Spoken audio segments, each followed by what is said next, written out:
In today's video, we're going to be looking at the brand new Desview R5II.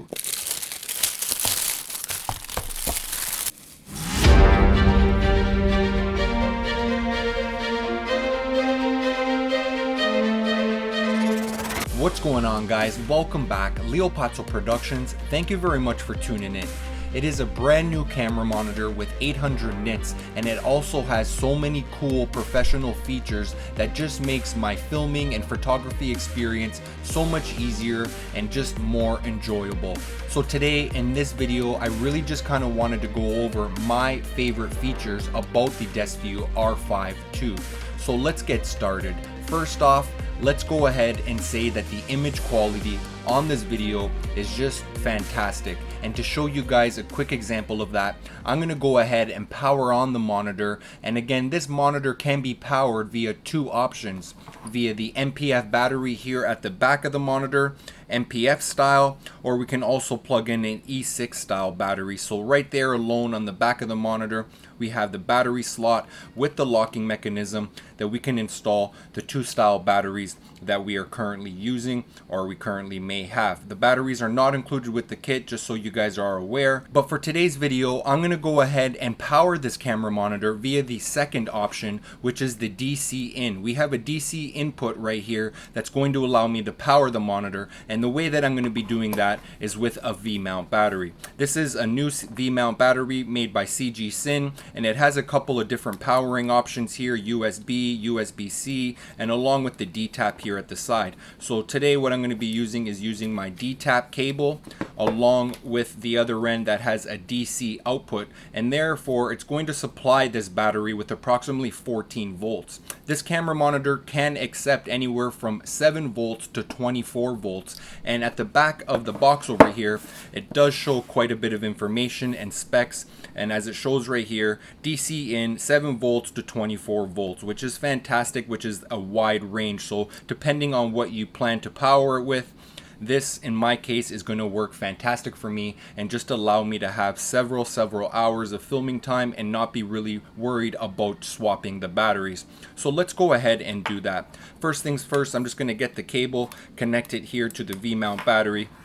I'm going to go ahead and just turn on the display here on the V-mount battery, which shows me 90% battery life. And I'm just going to take the other end of this cable here and I'm going to plug it in directly into the DC in. And what that's going to do is going to go ahead and power the monitor. So let's go ahead and turn it on by holding down the power button here on the top right hand corner. And the monitor is going to go ahead and power on for us. And as you see, it's powering on. There's no image displayed over here. It's showing that the battery has an X on it. Let's see if we can get some information about the battery. Let's go to system configuration, battery info, and it says that it's on, so it should be kind of showing me what the battery life is, but it's not showing me on here because it is showing me right here on my V-mount battery. So to be honest with you, that is one of my favorite features about this camera monitor, and anytime I'm looking for a new camera monitor, that is something that I definitely want to make sure that it has, that we have an option to power it via the DC in, and of course the standard MPF batteries here at the back of the monitor. So now that we have it powered on, I think the next thing that we should go ahead and do is get some HDMI signal into this monitor, because again, another cool feature about this monitor, not only does it have the HDMI in, which is standard, but it also has an HDMI out, which again, I really do look for this feature when I'm purchasing a brand new monitor. And this monitor has HDMI in and HDMI out right here on the left of the monitor, along with the DC in. So it's just nice and convenient. All my cables are on the left hand side of the monitor, nice and organized. So let's go and get the HDMI output from my camera, and I'm going to plug it in to the monitor here on the HDMI in. So let's go ahead and get the HDMI out from my camera monitor that's filming right now. And here I have the HDMI cable from my camera, and I'm going to go ahead and plug it in over here to the HDMI in. And there we go. Now we have the camera monitor accepting the HDMI in from my camera, and we have the image displayed over here, and you can see right away we have a bunch of information here on the right hand side. We have the scopes, the waveform, we also have the histogram, and we also have the vector scope. So right off the bat, it's displaying this information that's going to help me expose my image much better and just more convenient and easily. So if I need to remove those waveforms or histogram, vector scope, or I want to reposition them, I can simply do that within the menu settings. So I'm very happy about that. So let's go ahead and take a look at some of these menu settings, because I wanted to kind of really show you the menu settings that I use quite often and that are very helpful and professional tools that's just going to make your life much easier. So starting off over here in the first option, we do have false color, and false color is very important because it's going to help us again expose our image properly. So between the false color, we have the option to go spectrum or ARRI, the RE false color. In my opinion, I prefer to use the spectrum, so let's go ahead and turn that on, and we can just tap the screen. You can see right over here my hands look like a specific type of color, which looks like they're nice and bright and properly exposed. And in my image here that is on the darker side, like the table and all these products, they are still well exposed. And this is something that I took a look at before filming the video by using the false color over here. So since we're here in the false color option, let's take a look at the RE, and you can see that the colors of this image are much different. We have a pink in this area, we see some green, I see some blue, and my hands are not looking the exact same color. So to help you expose, we have this little chart here at the bottom that's kind of showing us, 100 IRE, which is more on the brighter side, and 0 IRE, so we can kind of have an idea how well exposed we want to be. And in general, we want to kind of have the pink and the green color depending on what we're filming to be more or less in the middle range. So let's go back and turn it back to spectrum, and we can have a look at the same idea. But this spectrum over here is more of a wider range. It looks like we have 100 IRE on the right hand side, and we have 0 IRE on the left hand side, which is blue. So the blue is showing me it's a lower value, which is a darker color. And you can see this table over here, which is black, which is a darker color, and it's displaying that simply right here on the display screen, which is nice, easily, and convenient. So as you can see, we do have the menu option along here along the bottom, which is nice and easy to go ahead and touch screen. This is actually fairly new within their last models of the Desview camera monitors, but we do have still the original old school way, which is going to be over here onto the left hand side, all the menus, which is again still nice and easy to control and to use. So let's go ahead and see if we can turn off this false color over here. So let's go to maybe exposure assist, and it is we got zebras, histogram, waveform, vector scope, all wave, HDR, false color, bang, there it is. So we have it set to spectrum, we have it set to RE, and we can go ahead and turn it off if we need to. So underneath the exposure assist, we have false color as we just looked at. We also have zebras, which we can simply turn on. We got the zebras, so we can go ahead and adjust the zebras right over here. So basically, for an example, the zebras is going to help me kind of expose a much more easier if I wanted to say maybe my skin tones are a little bit too bright and I wanted to make it a little bit darker. I can adjust the camera settings and make my skin tones more on the proper adjustment for the exposure. So zebras is definitely a nice feature. Let's just go ahead and turn that down for now. We got the histogram, and as you can see, we have it set to RGB, or we can set it to brightness. I prefer RGB because it kind of just shows me all the colors. You can also use the brightness, which is very useful. I will say being able to position the histogram or any of these waveform exposure kind of tools, we can kind of position them anywhere we want, because sometimes what we want to have in frame might be more towards the right side or to the left, so we can kind of move these around and position them as we need. We can also adjust the transparency, which is a nice cool feature because maybe it's just kind of overlapping what we're actually trying to film, so we can kind of make it brighter or darker if we needed to. So let me just reposition that, and you can see that I can either turn it off, I can turn it brighter, and you can see it's actually overlaying on top of the other vector scope. So maybe I wanted to position it there to the left, so we can adjust the brightness over here. We can turn it off, we can turn it up brighter, etc. So overall, I think the number 3 looks like it's a good option because it doesn't really black out what we're looking at in frame. So number 3 is going to be very nice. Let's look at waveform over here, because waveform is definitely something that I use often because it's just going to help me expose, as I mentioned. So where is the waveform right now? It's on the top right. Let's put it over here into the middle so we can just have a better look at it, and maybe let's adjust the brightness of it because we don't want it to kind of overlay our image too much. And I'm going to say it's probably a little bit easier to see on number 2 for transparency. So let's go ahead and leave it like that. I'm going to turn it off right now. I'm going to go to histogram. I'm also going to be turning it off. And the vector scope, to be honest with you, I don't really use the vector scope too often with my monitors. I kind of leave the vector scope, exposure tool more so when I'm color grading with my color grading program with DaVinci Resolve. So right now, let's just have a look at the same, options over here. Where do we have vector scope? Let's go to vector scope. And here we are, vector scope. We can position it to whatever position we want. We can adjust the transparency as needed.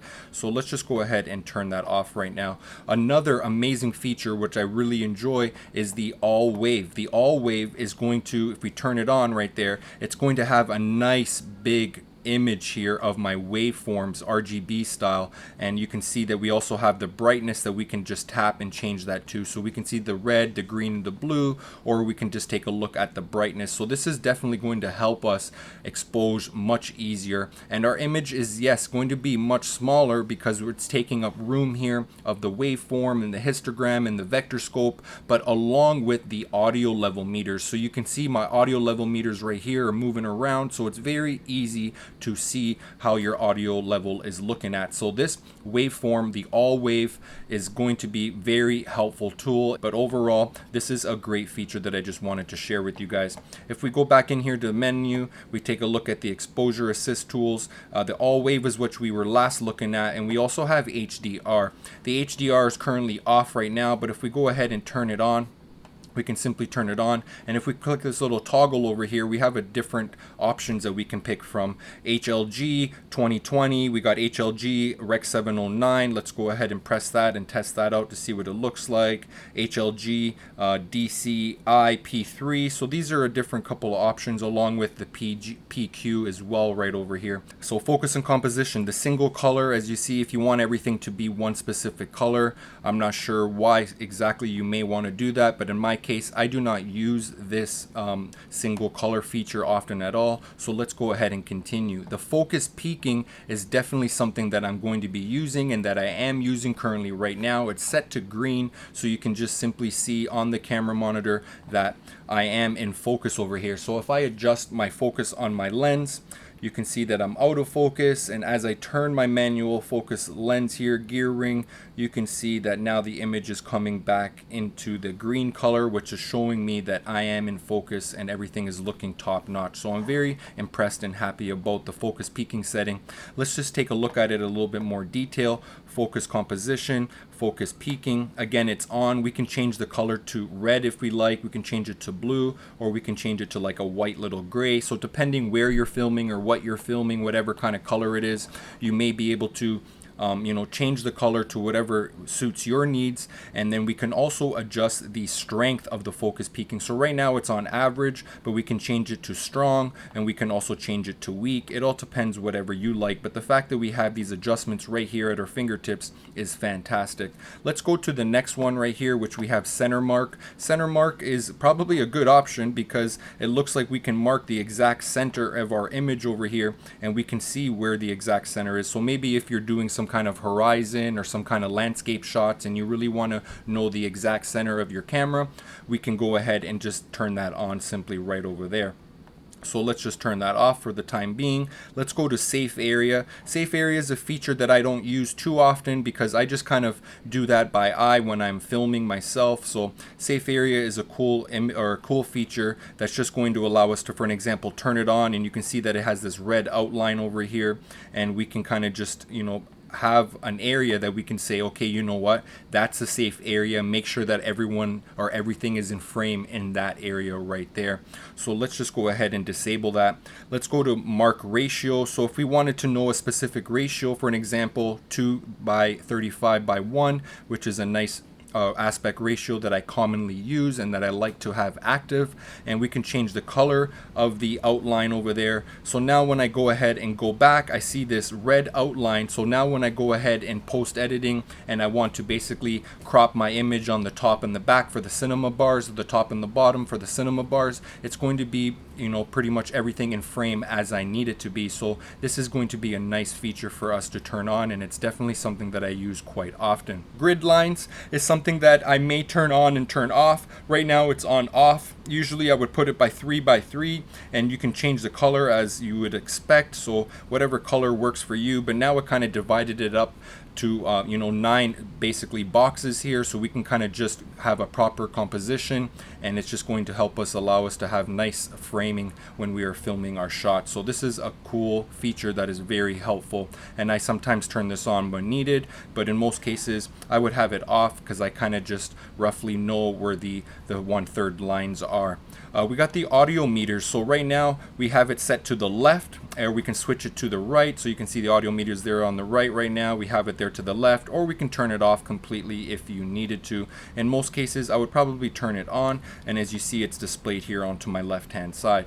Let's go to LUT configuration, and I will say this LUT option over here, the 3D LUTs, it's going to allow us to load our own, and we do have some presets already set over here. So let's go ahead and turn it on, the LUTs, and let's see what kind of options that come preset in this camera over here. We got RE Log C, we got Cinema Gamma, Canon L Log 3, we got Sony S Log 2, Sony S Log 3, RE Log C, we got camera LUTs. These ones also come preset. So let's just turn off the previous one, turn that off. Let's go to camera LUTs right over here. Let's turn it on. And we got this little arrow here, and again we got BMD Film 4K, Canon Log, DJI D, Panasonic D, we got Panasonic Vlog. Fantastic. I'm actually filming with the Panasonic GH5 right now, so having this preset right into here is fantastic. And in this case we even got Red Log Film, Red Dragon, so that is a fantastic Red Dragon color.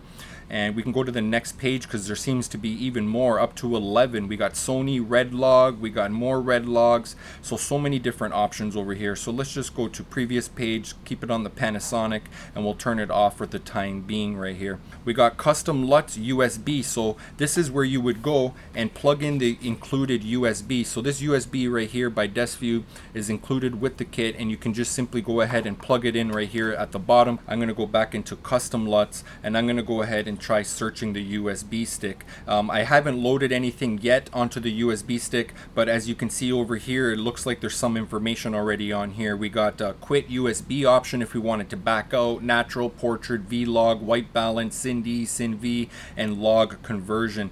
So if we wanted to go ahead and load some more, we can just select whatever we wanted to load over here, and it says load all, so we can simply load those onto the camera monitor if we like to. And if we had others programmed, we can just go ahead and select it and then go ahead and upgrade the monitor to have those LUTs that we wanted to install onto the camera monitor. So that was the LUT section, which again I'm definitely going to be taking advantage of because I also film with the Z-Cam. So when I'm filming with the Z-Cam, I usually film with Z-Log 2, which is a flat color profile. So having my own custom LUTs to help me expose and to see what the image is going to look like is going to be very useful. Let's go ahead into the next option over here in the menu, which we have aspect ratio, display flip, zoom, pixel to pixel, HV delay, freeze, and anamorphic. So aspect ratio, for an example, it's going to, you know, show the different aspect ratio. So if you wanted a 4:3, there's your 4:3 image with the you know, the black lines onto the right hand side and to the left hand side. In most cases I do not have that selected. I'm gonna have 16:9, which is right over here. We also like to have this one right here, 235:1, and as you can see, it's nice cinema look over here. We got the black bars on the bottom, the black bars on the top. It looks like a nice wide screen, but in most cases, in my case, I usually just leave it to auto. So let's go back and leave it to auto. 16:9 will also work because that is the aspect ratio that I usually commonly use. Display flip, this is going to be very helpful, and I'm actually using it right now. So you can see that I have both of these set, the horizontal flip and the vertical flip. So if I were to turn these off right here, both of them, you would see that this image that I have here is actually upside down, and that's because I'm filming from a top-down view. And now my image is back to normal. You can see everything is as it should be, nice and organized as I want it to be. So let's continue and see what other kind of menu options that we have over here.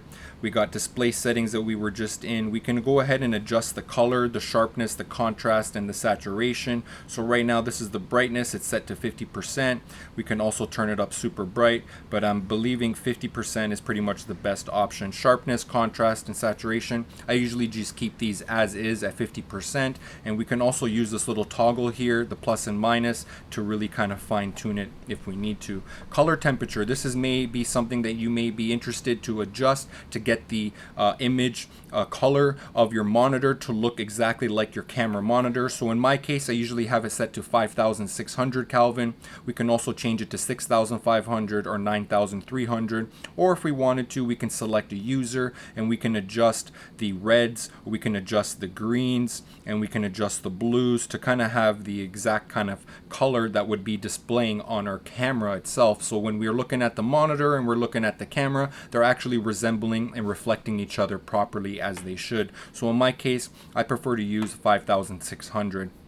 Let's go to the sound. So right now it is on. You can also mute the sound if you needed to. So in most cases, if you wanted to play back the video that you were just filming, so you're going to play that back via your camera and then you can watch it here onto the monitor. But for you to actually listen to that, you need to unmute it. So you need to turn it on. You can adjust the volume as you need to right over here. And you're going to want to plug in the headphones right here on the headphone jack at the bottom of the monitor, the 3.5mm jack. And now you can simply monitor the audio. From my understanding, this monitor does not have an external speaker, so it's not going to be playing the sound out loud anywhere, and that's why they gave us the 3.5 headphone jack right over there. So let's go back to the display settings over here. So we got the display flip, which we talked about. We can flip around the image. We got the zoom feature, so 2x zoom, or we got 4x zoom. So you can see that it just kind of punches in for us, maybe if we wanted to see if we're in focus or whatever. So in most cases, I may turn on the 2x zoom. The 4x zoom kind of makes things a little bit blurry, but it does help when you have the focus peaking on, because it really shows if you're in focus or not. And we can simply just turn that on if we needed to. And now if we wanted to zoom out, or if we wanted to zoom in or move around the image, we can simply do that right there. So having the 2x zoom or the 4x zoom is a nice feature. Pixel to pixel is a feature that I don't really use too often, but in some cases it might be easy to use. So you can just see that it's kind of acts as the zoom function. We can kind of zoom in and it kind of just shows us more or less if we're going to be in focus and if everything is looking all right. So let's go back to pixel to pixel, turn that off. HV delay, I don't use this feature at all that often at all, so I'm not really too familiar with it. So if you're familiar with the HV delay, feel free to let me know down in the comment section down below and let me know why you actually use it. We got image freeze. I do not use this often, but if for whatever reason, if you wanted to freeze the image, so let's go ahead and press on. You can see that the image is just kind of frozen. I'm not really sure why you would use this feature. In my case, I haven't really used it, but let's just go ahead and continue. If you do use this feature, let me know down in the comment sections down below, and if you just turn it off, we're back to normal again. Anamorphic, I'm gonna say this is a lovely feature. Unfortunately, I do not own any anamorphic lenses, but if we did have an anamorphic lens and we wanted to kind of see how it's going to look with our anamorphic lens, really like realistically, we can go ahead and turn on the anamorphic options that we have over here, 1.33, 1.5, 1.66, etc. So if we wanted to turn any of these on, you can see I just activated the 1.77. It's a nice wide stretch image, and we can simply view what it's going to look like right over there. So that is a lovely, fantastic feature that at least it kind of future-proofing my monitor in case in the near future I do get an anamorphic lens. That will definitely be helpful. So let's turn that off. Let's go to system configuration as we were previously looking before. We already went to the color. We can adjust the brightness, the contrast, etc. We went to the color temperature, which we can fine-tune or select one of these presets. We had the sound, which we talked about via the headphone jack. We got the battery info, which we looked at. We can update this monitor if we needed to in the near future. So we would just go to the Deskview website and we would download the latest firmware update. And as you can see, this is June 21st, 2022. So this is a brand new monitor, and it does have the latest update. And as you can see, it is working fantastic. But if we needed to, we would load up the latest firmware update via the USB stick, and we would go ahead and press OK and update the camera monitor. Next we have status. The status is a great feature because it just kind of shows a bunch of information that we currently have set right now. So maybe you wanted to see you know, what settings you have. So we have the frame, we got 24 Hertz, we got the backlight, which is at 100%, HDMI in, the resolution's 1080p, color temperature is 5600, volume's at 100, the scan mode, which is line by line, aspect ratio is set to auto, and it's telling me over here on the bottom right hand side, this is the R5II LV 1.3, and then the date of the update. So that's our software firmware update that we currently have installed on this camera monitor. So all these features that I just accessed via going this menu option over here, we can simply access them at the bottom of the camera monitor right here as well. So as you see, we have this false color. We do also have the zebras over here. We also have the histogram, so we can adjust all of these as well. We got the waveform over here. We got the vector scope. We got the all wave that we can simply go ahead and turn on. We got the focus peaking that we can adjust the strength and the weakness and the color. We got the single color if you need to turn that on. The HDR, we can change that and have access to all of the settings. If you want more of the settings, you're going to press the arrow over here, which brings us to the LUT, so we can turn on the LUT or off the LUT. We can go ahead and turn on the anamorphic if we need. We got aspect ratio that we can change the aspect ratio if we need to. We also got the grid lines. If you wanted to simply turn that on or change the color, you can simply do that right there. And you can turn it off by just pressing it again. We got the center marker that we can activate if we need to. We got the battery, or next we have the safe area right over here. So if you wanted to activate the safe area, you can go ahead and do that, or you can turn it off. And next we have the mark ratio. So again, the 2:35:1 would be an aspect ratio that I would commonly use. So let's just go ahead and turn that on, make it green, and you can see I got the green lines over here at the top and bottom, and that's just going to be very helpful. So let's, in the time being, we'll just turn that off. Next we have mark ratio, which we just did. We have the image flip and rotate, so we can just simply turn around the image or flip it according to if we need to. And lastly over here we got the audio meters, which you can switch to the left side or to the right side. But in a nutshell, guys, this monitor is just a pleasure to work with. And there we go, guys. So just to give you an example, those are the menu and the settings that we have within this monitor. I wanted to share with you guys the ones that I use and the settings that I use most often. I will mention now, just looking at the exterior of the monitor one more time here, we do have the 1/4" threads at the bottom here of the monitor, which we can just simply mount this adapter that comes included with the kit. This is a universal adapter, 1/4" thread here at the top, and we have the hot shoot adapter here at the bottom, so we can just simply tighten this onto our camera or onto our cage, and we can adjust it via the Allen key that's included with the kit. So maybe we wanted to be freer to adjust the angle if we need to. One thing I will mention that I really enjoy is that we have the 1/4" threads here on the side of the monitor as well. This is going to allow me to mount my monitor vertically, and now I can just simply turn my camera vertically and have my monitor position vertically as well, and now I can easily shoot vertical videos, and all my cables here at the top kind of out of my way, and it's just overall nice and easy and nice feature to have along with this monitor. So I think we are pretty familiar. The power button here at the top, you just hold it to turn it on and off. We got the inputs and outputs here at the side. We got the DC out. This is a fantastic feature, guys, that I did not mention when we were looking at the bottom of the monitor, but this DC out, it's 8 volts DC out. So I use it for, maybe to give you guys some ideas, my Tilta Nucleus Nano. So I have a specific cable that's DC to a small micro USB that's going to power my Tilta Nucleus Nano motor. So my Tilta Nucleus Nano motor is going to simply be powered via this 8 volts DC out. One thing that you should be aware of, if you wanted to use this DC out, it's actually not going to have any power if you're powering the monitor via the V-mount battery via the DC in. This DC out is only going to have power if you power the monitor with the MPF battery over here at the back of the monitor. So just keep that in mind. If you want to use the DC output, the 8 volts, you're going to have to power the monitor with the MPF battery here at the back. So overall, guys, I am very pleased and happy with this monitor. I also have the Desview R6 camera monitor, which is 2800 nits.